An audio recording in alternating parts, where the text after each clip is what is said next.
we're a restaurant that's busy sometimes and not busy other times. And the staff have to be there either way. If there's a snowstorm and like the restaurant's empty, that's not the staff's fault. They shouldn't then not make any money. We as the employer, we're the ones that have to sort of take that gamble and make an average wage that will be based on like busy days and slow days.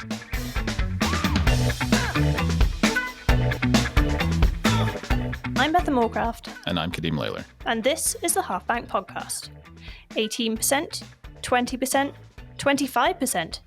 You might be used to seeing these prompts at a restaurant or bar. But what about getting them when you're buying chocolate or checking in at the airport? Tip creep and tipflation. These are both things you may have witnessed since the onset of the pandemic. Tipflation is the rise in the amount that a business will prompt you to tip. Tip creep is the rise in prompts to tip. Maybe you've noticed both of these, or maybe you're so used to them that they don't faze you anymore. I mean, I've definitely noticed it. The other day, actually, I went to buy a bag of crisps, or chips as you call them, and I went to pay on my debit card, and it asked me for a tip. And it just made me think, what am I tipping for in that situation? Now, I'm not saying all tipping is bad. People absolutely need to make a living. And when you get excellent service, I believe that it should be rewarded. We were chatting about this in the office the other day, and it started a water cooler debate about when to tip and how much. And that discussion inspired this episode. Many of our co-workers seem to agree that too many places are asking for tips these days. And according to a 2023 Angus Reid poll, 4 out of 5 Canadians agree with that.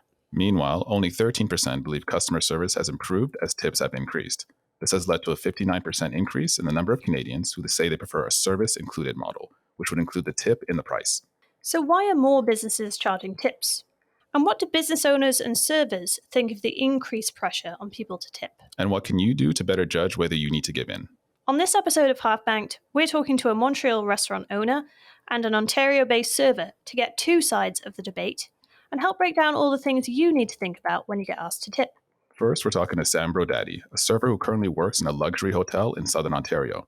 We'll also talk to Marc Cohen, chef and co-owner of the Montreal restaurants Lawrence, Larry's, and butcher shop Boucherie Lawrence.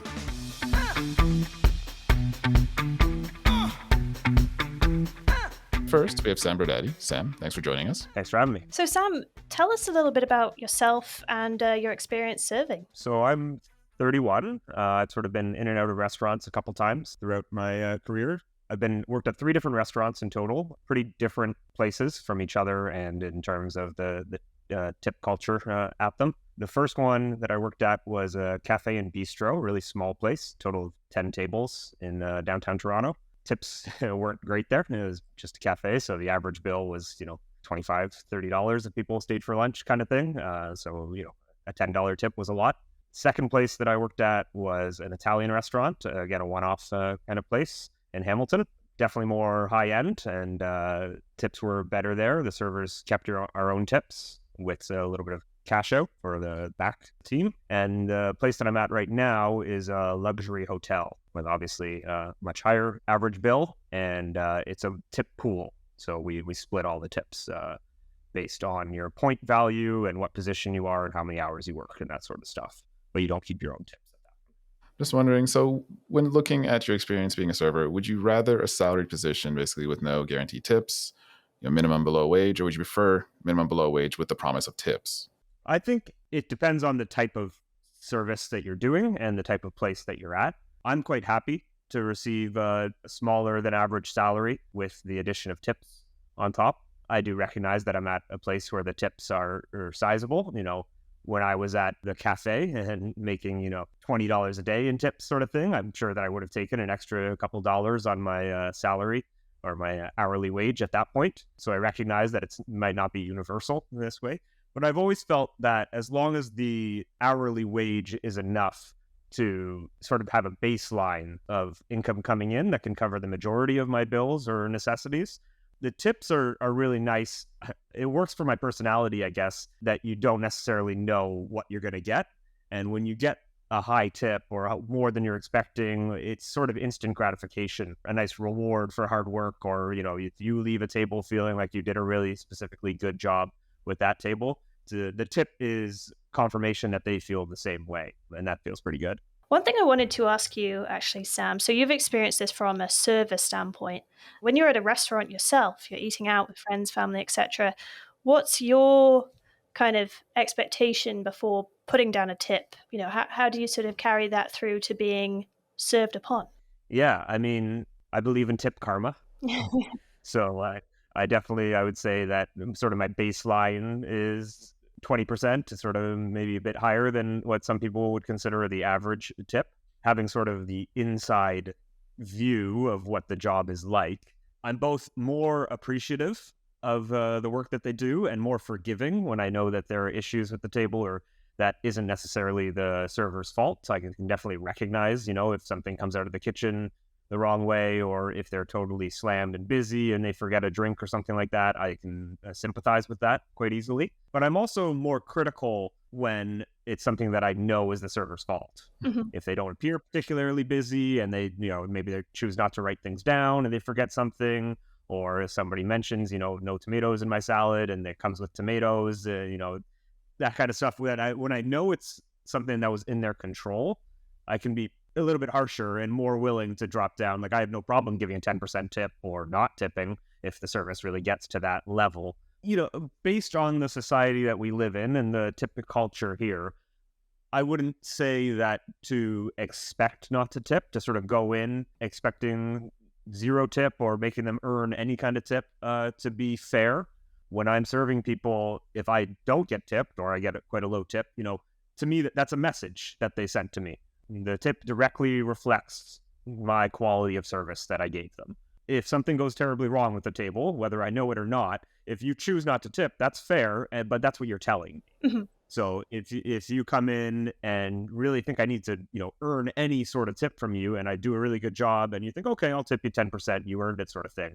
To me, you're sending the message that something went wrong here and it wasn't up to your standard. I think what I'm getting from you as well, typically, like, even if a service is not that good, like, you kind of view a bit of tip is reasonable. You said, drop it down to 10%. I guess maybe if service is worse, maybe even down to 5, but there still is like kind of you still would, as being a customer, still tip for maybe service that isn't excellent. Is that right?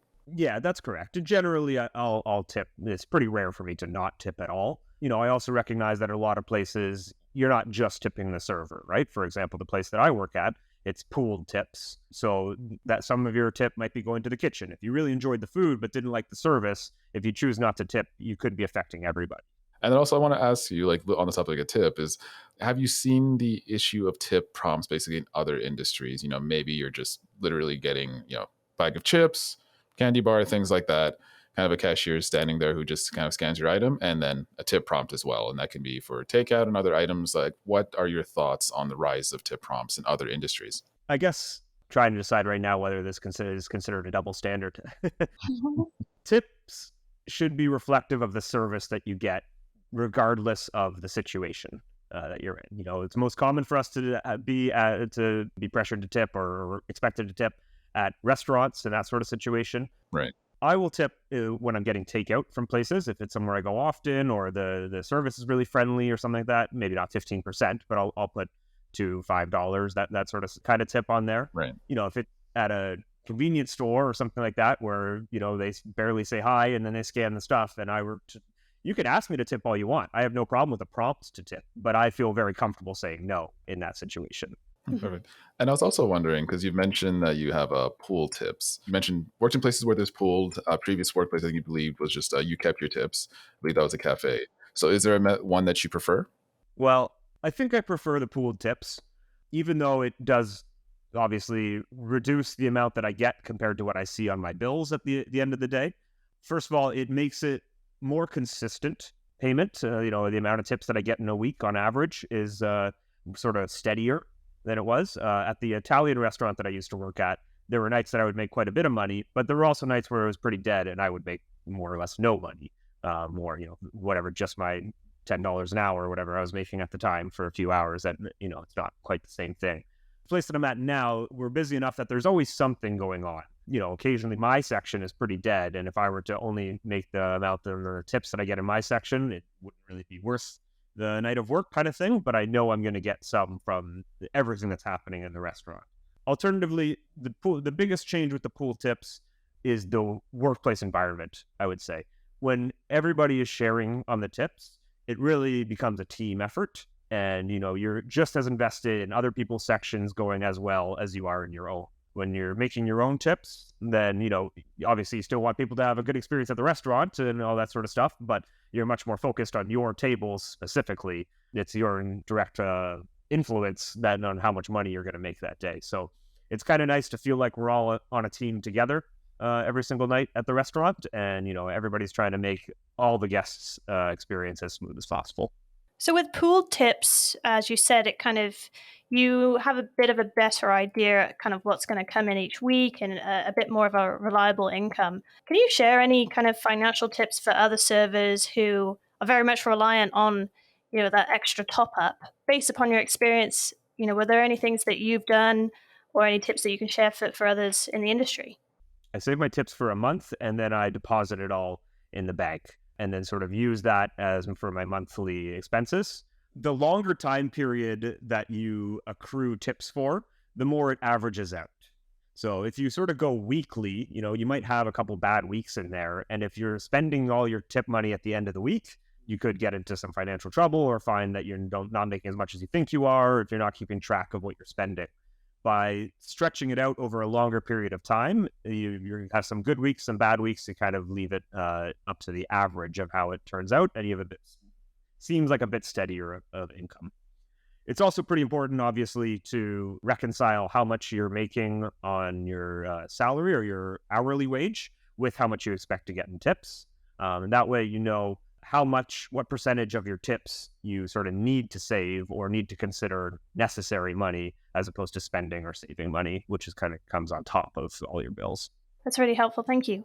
Another thing that I'm very curious about, as you may be able to tell from the accent, not from Canada. I moved over here from the UK a few years ago. And the tipping culture here is very different to back at home and also in a lot of European countries, where kind of service charges are included in the final bill. So you don't actually have to leave a tip. It's not expected of you. If you do leave a tip, then in that situation, it's kind of an extra thank you for, your excellent service, and people will often kind of leave it in cash or slip it across the table sort of thing. What are your thoughts on that kind of service included model, just making that the standard here? Do you think it could work in North America, or is this kind of tip culture too ingrained? I think it's objectively a better system. Mm-hmm. I think it would be pretty difficult to sort of implement here and have people still kind of ever tip if they feel like they've already been charged a tip on top of that. For my personality, or for myself, I think that I prefer the way that it is now, selfishly being the one receiving the tips. I think that probably make a bit more money, when you provide quality service and get a big boost of a tip. I don't know how inclined I would be to add a tip unless it was really extraordinary service if I see on my bill that I'm already getting charged, and that kind of covers it in my mind, which is the point of it and works well from the customer perspective. It kind of takes the guesswork out of it. No one needs to feel pressured or anything like that. But I feel the tips are a personal reflection of the work that I gave them. So to have a table that I think I did really well with and had a lot of fun with, and I feel like I really improved their experience that night, I kind of want to see the difference in their tip compared to, somebody that had a mediocre time or just wasn't in the mood to interact with their server or whatever it was. And I'm kind of expecting an average tip from them. The tip means something, right? So instead of just being like an extra tax on the bill, I kind of enjoy the fact that there is some variance to them. I will say too, because when I learned about that system, I was thinking that for someone like you who's kind of motivated to make sure the service is good, that can be your saving method. So, and you've been in this industry for a while too. So, do you find that just generally that this is industry that basically is makes a reliable living, especially I guess being in Southern Ontario where it is relatively expensive? Yeah, I think so. For service, it all depends on your financial habits, how disciplined you are. But I don't see it, having good days and bad days or good weeks and bad weeks. I don't really see it as being too different from, say, an entrepreneur or someone who's self-employed or anyone who doesn't have, the standard paycheck coming in. Right. Some places are going to be better than others, and it sucks. I've been there when at the, the Italian restaurant, for example, there were some slow periods.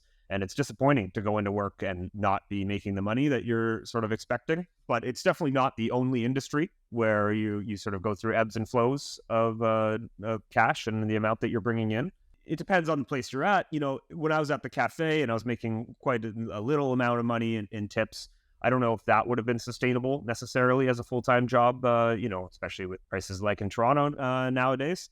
But in general, the stronger server you are and the more you invest in your serving skills, your knowledge of menus, your knowledge of drinks, your interpersonal skills, the more that's going to be reflected in the type of work that you can get, the type of restaurant that you can work in, and the more you're going to be rewarded for that. So I think there are high highs and low lows in the industry, but it is all sort of motivation to get to the highs, basically, and put yourself in a position to make the money that you're looking for.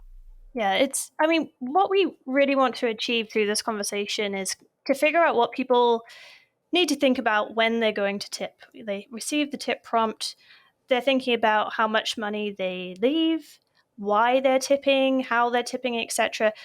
What message do you have as someone in the service industry for people who kind of huff and puff a bit about tip culture and, they're reluctant? What would you encourage them to think about when making that decision? The way tip culture is here in, North America, or at least Southern Ontario, there's a certain expectation of how much you're going to tip, and your variance on that is reflective of what you feel like your experience there was. I don't think anyone should feel pressured to tip, but if you choose not to tip, you're making a statement about what your experience there was like with that server. Sam, that's great. Thank you. Lots of great things to think about there. So we really appreciate that. And thank you very much for joining us on the podcast. Thanks so much for having me on. Good job, guys. Thanks.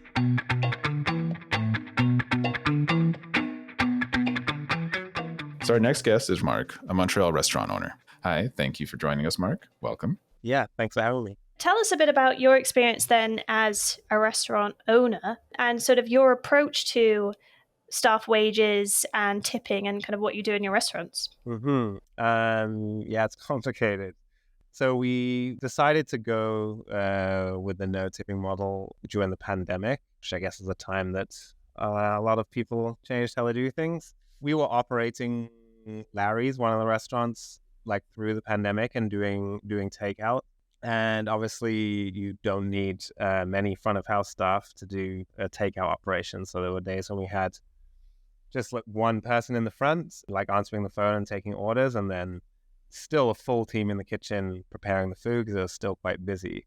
People were still tipping, and sometimes tipping even more because they, felt like it was an industry that needed supporting. So I think if we hadn't have sort of reworked how we do that, that one person who was working front of house would be a millionaire in a week, and then everyone else in the kitchen is still earning their like $16, $17 an hour or whatever. So that didn't make any sense. Mm-hmm. Well, I think actually what we did is we raised all the kitchen wages because we had like wage subsidies and stuff. So we made sure the kitchen were earning more, and then the front of house tips were split. Once you start paying people more, it's a bit difficult to go back. So after the pandemic, when the pandemic was winding down, we were kind of like, okay, we need to rethink this because we don't want to put everyone back to their old wage. So yeah, it was something that I guess we had been thinking a bit about before and trying to figure out a way to address that front of house, back of house wage discrepancy. So there has to be another way to do it. And yeah, that was to just get rid of tipping altogether. We sort of added 20% to all of our prices and then paid the kitchen much more than I did before, and sort of negotiated hourly rates with all the front of house staff. It should be said that during the pandemic, we had very few front of house staff. It was a time when lots of people sort of left the industry or just weren't working and weren't sure if they were going to come back. So right. It was a much easier negotiation than if we had been sort of running at full capacity and then had to have that conversation with like 50 people. Everyone was on board with it, like with the reasoning behind like why we wanted to move to that system. There's not really any getting away from the fact that most of the front of house earn less money now than they they would have before. Like it's a negative sum game really, because we actually forego this, like the government offers like a tip tax credit where basically all the contributions that you pay on wages, like you pay a certain amount, a percentage on all the wages that you pay. And the government recognizes that you as the business owner didn't necessarily want to pay the front of house as much as they were making, because most of that is tips that are not coming from you. So they refund a large portion of those contributions. So every year we were getting like a check for like $80,000 from the government, which always came at a pretty needy time for us. And there's just no way around that. Like we just kiss that goodbye. So there's actually less money to go around than there was before, but it's much more evenly distributed. And then being a business owner yourself, I was wondering if you're possibly able to offer your opinion on basically, bigger prompts for takeout. I see a trend of fast food places and restaurants asking for, higher prompts like 18%, 20% for takeout. Do you have an opinion on that you'd like to share with us? I mean, I don't know. Like it's sometimes confusing when you're asked to tip on something that you're not used to tipping on. Like, right. You don't know how much that person's getting paid. Are they getting paid an hourly rate that's relying on people tipping 18%? In which case, sure, like I'll tip 18% on takeout. But if they're just like making it so the credit card machine offers that with the hope that people add extra, then you don't really want to pay like an extra 18%. But obviously you can't ask that. But yeah, it's a bit confusing. Like you just don't know like what people's baselines are. So yeah, I think during the pandemic, people were tipping like extra for people that were sort of on the front line and potentially being exposed to COVID, and that sort of has carried on up. It's a bit of a hangover from that. I'm wondering, Mark, if you've basically, what's the most extreme example of tip creep, as they call it, kind of being asked at more places that you've encountered personally? So what's the most unusual place that you've been prompted for a tip at? I mean, I find it weird, like when you go to like a bakery, buy a loaf of bread, and then there's a tip option on the machine. Because like, I don't know, it's just not how I'm used to that service working. Like I'm assuming that people are earning like a normal wage for like working in a store, but then yeah, when you're presented with the option, like you don't want to say no, you don't want to be mean, and it's like not that much money, but it's also the principle. Yeah, it's just unclear to me whether, okay, are we all doing that now, or like there's people earning less money and then we're supposed to tip? Are we tipping for service? Yeah, I just find it gets confusing. Do you think as well, that could have maybe a detrimental impact on a service industry like the restaurant industry? Because people may have, we have all these, tip words, but tip fatigue, if they don't want to tip in the bakery, they don't want to tip it for a, coffee, maybe then they go to the restaurant and they think, oh, I don't want to tip again. Whereas actually, you are tipping for a service there. Someone's bringing food to you, hopefully giving you a good experience. Do you think it could kind of feed over into negative experience at restaurants? It could do, yeah. Some people, they're sick of tipping.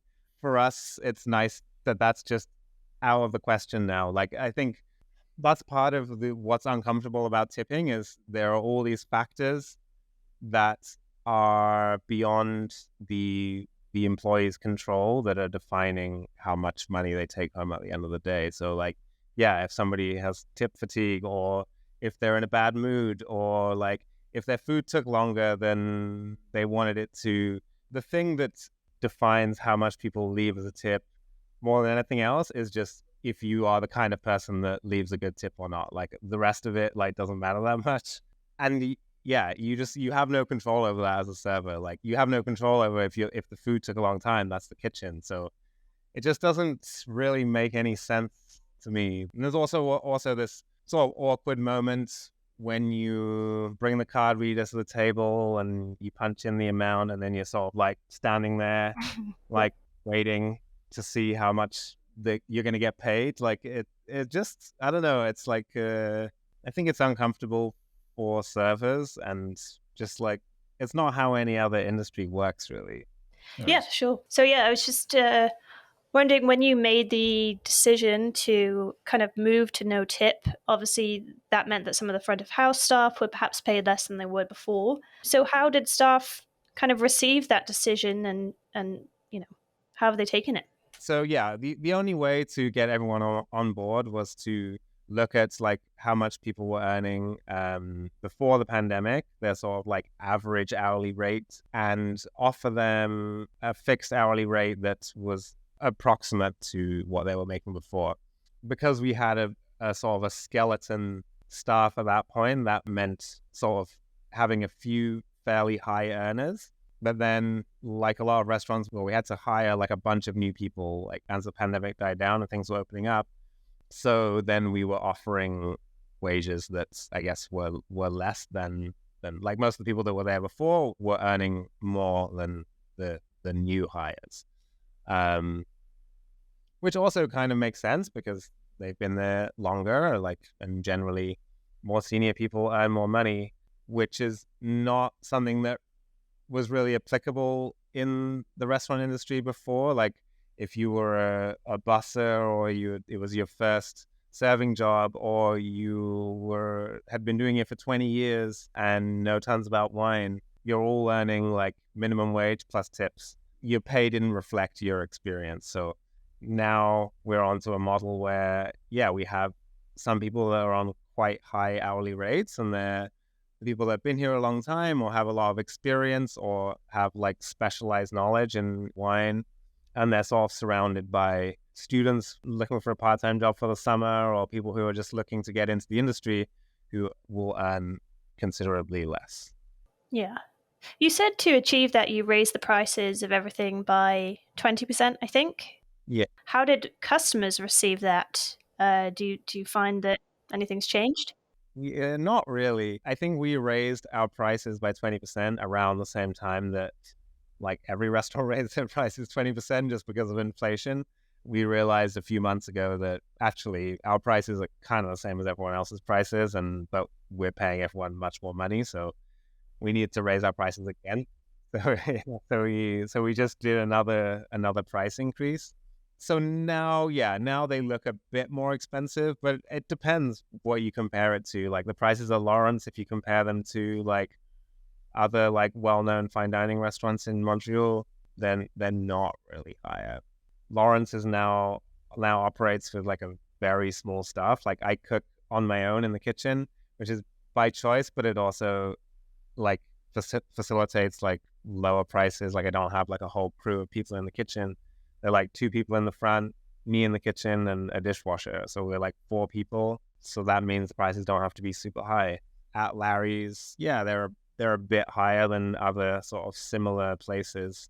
So you just have to make sure that it is clear to the customer when they're looking at the menu that the tips are included. So I think initially we didn't do a great job of that.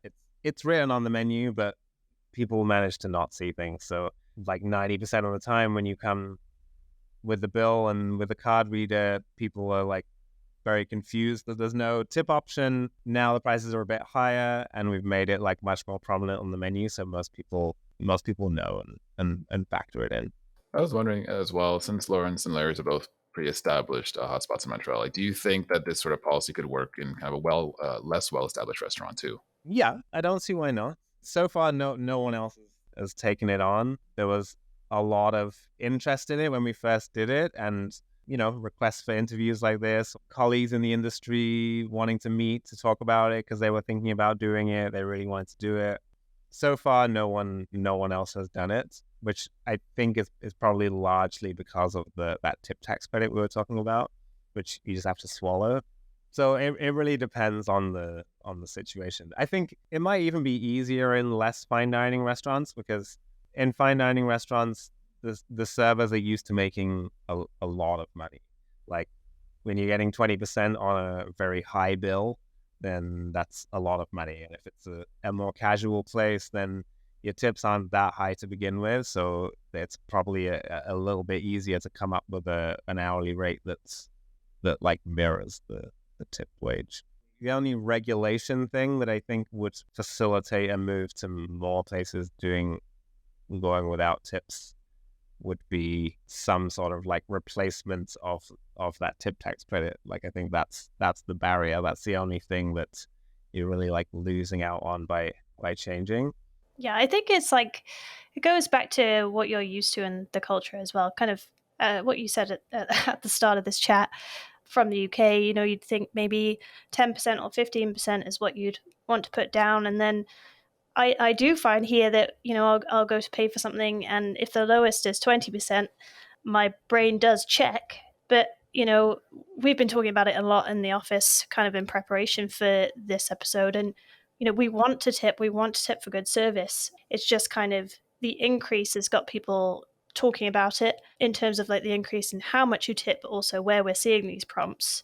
One person actually said that they were prompted at the vet. Now, I'm not entirely sure what they were, you know, why they were there, but that was an interesting one. I mean, what do you think as someone who, you know, you've worked in an industry that has typically used tips and relied on tips? If you were prompted for that at a service like the vet, what do you think about that? I mean, I was at the vet yesterday actually, and I find the whole experience is just like trying to reject as many like advances for paying for things as possible. So I think I would be okay just saying no to that. But yeah, I don't know. I don't like is that then the operator of the vet is paying their staff like less than they were before, or is that a vet having a hard time hiring staff because there is still a sort of labor shortage, and then they're able to say, well, it's like this much an hour plus tips. Like I guess it makes it a more attractive job. Mm-hmm. But I mean, they're the only two options I can think of. But yeah, I wouldn't tip at the vets. Yeah, I would draw a line at that for sure. It's interesting because I feel what I'm getting from this is that you don't know the story at the other end. Mm-hmm. So I think like before you immediately hit no tip, or even before you just automatically hit 18% or whatever your baseline is, 20%, 15, it's hard because you don't know how well that server or that driver or whoever is being paid, Yeah. and you don't know, you know, how that's going to top them up, what that means to them. So you kind of have to think about that when you're making your decision as well, which I'm not sure people really do. I don't know. No, they definitely don't. But like, yeah, again, like that's one of the nice things about just removing it completely is like you don't have to think about that as the customer. There's like you don't have that moment at the end of your meal where you're like, what did I think of the service today? Like, was it worth like 20% extra? Like, were there any issues with it? Like, I wonder how much this person's making. Like, somebody knows like the condition that all the staff are working under, and that's the employer. I feel like they should be the ones to like make that decision of like how much that, or like you're having a negotiation with somebody, they can tell you like, this is how much I need to earn, or you can tell them this is how much I can afford to pay. Mm-hmm. You don't need a third person who is completely in the dark about the industry, the specific person, their skill set, inflation, cost of like ingredients, like. And I don't think they should need to think about that. Like that shouldn't be part of, like when you go to a store and like buy a shirt, like you don't have to think about like whether that person's selling you the shirt, how much they're earning, how much should they earn, how much is this transaction worth to me. It's just like, this is how much the shirt costs. They've figured out all the costs associated with it. One of those is labor. Either I'll buy the shirt or I won't buy the shirt. You can't say like, I'll buy the shirt, but actually that last 20% of the price of the shirt, I only really want to pay like 10% of that. Yeah. Like that's you either buy it or you don't buy it. So like you look at the menu and you can come to this restaurant, those are the prices, everything's included. You can decide to come or you can decide to not come. But either way, the staff needs to get paid. Like like the other thing is just like wage stability. Like some of the front of house are earning less than they were before, but they know how much they're going to make. We're a restaurant that's busy sometimes and not busy other times. Like, and the staff have to be there either way. If there's a snowstorm and like the restaurant's empty, that's not the staff's fault. Like they shouldn't then not make any money. We as the employer, like we're the ones that have to sort of take that gamble and like make an average wage that will be based on like busy days and slow days. But like, yeah. So just when we've been talking about the issue of exceeding these tip prompts and you're trying to look at what the possible causes are. So I think some things you've touched on, the main ones, you're looking at possible issues of staffing costs. And do you also think that the issue of this, something else you mentioned for the Uber thing is looking at maybe the cost of things such as ingredients or simple inflation. Do you think that seeing the rise of the tip prompts could be due to trying to compensate for higher costs? Yeah, I think so. It's non-transparent pricing, really. It's a way to raise prices without it being visible, yeah. All right. Thank you very much. So I think this is a great discussion. Thank you so much for your time, Marc. Thanks for having me.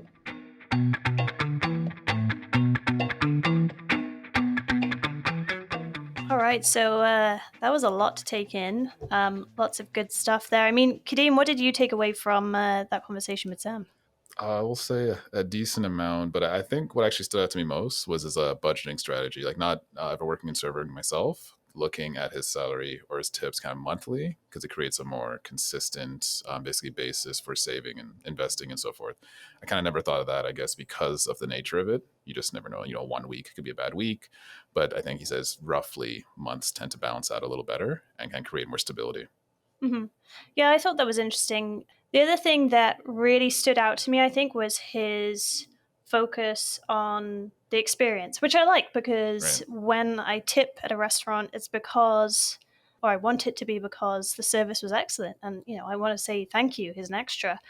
I think that ties into this wider conversation of why people are kind of a bit mad about tipping at the moment, which is when you get that automatic prompt when you're buying a bottle of water at the corner shop, where was that excellent service? How did that change my life for the better? I picked it up from the fridge, I took it to the cashier, I paid $2, and, do I need to add another 18% on top of that? Right. I don't think so, but I don't know. Tipping seems to have kind of moved in that direction in certain ways. But speaking to Sam, who is actually a server and is very focused on providing that excellent service, that's what I believe it's about. I don't know about you, Kadeem, but I feel quite strongly about that. No, absolutely. I think honestly, this episode kind of motivated me to take that in more, like looking at why am I tipping as opposed to just giving in, to the prompts. Coming from a server kind of gives me more confidence to like reject those prompts when I don't see them as adding value and I don't see them as being worthy. Yeah, I mean, an interesting thing happened to me once. This was sort of not during COVID, but in that post-COVID period. I went to a brewery here in Toronto, and they couldn't sit my party inside, but they said, we'll give you, serve you a pint at the bar, and then you can take that outside. We've got picnic tables. Bearing in mind that it was winter, so we're all wrapped up in our winter coats, etc. And several members of my party at that point didn't tip because they felt that they were just, it was just a quick drink, quick stop. We sat outside. Yeah, I don't know their thoughts behind why they did or didn't tip. I did tip. I think we hit the sort of 15% on the first prompt. Right. And after that, unfortunately, we were approached by a server in the bar who essentially said, you didn't tip, you didn't tip, you didn't tip, and your tip was measly. Oh, they actually. Yeah, they both. Okay. They said, and it was, and we were all shocked. We were shocked, and it's not a group of people that don't tip. We all tip when we go out for restaurants. But I think it's kind of like the service wasn't made. Now we've had this discussion and I've thought about it a bit more. It kind of proves that you don't know what's going on behind the scenes. So I don't know how much that server was being paid. I don't know how much they relied on a tip, even if it's just for, a quick drink to help them make their rent each month. So yeah, we really don't know the full picture. So I know we talked about it when we were chatting with Sam and Marc, but I think these conversations have made me think about what's in a tip and kind of why you should do it. So yeah, it's definitely something to consider. But that kind of scared me.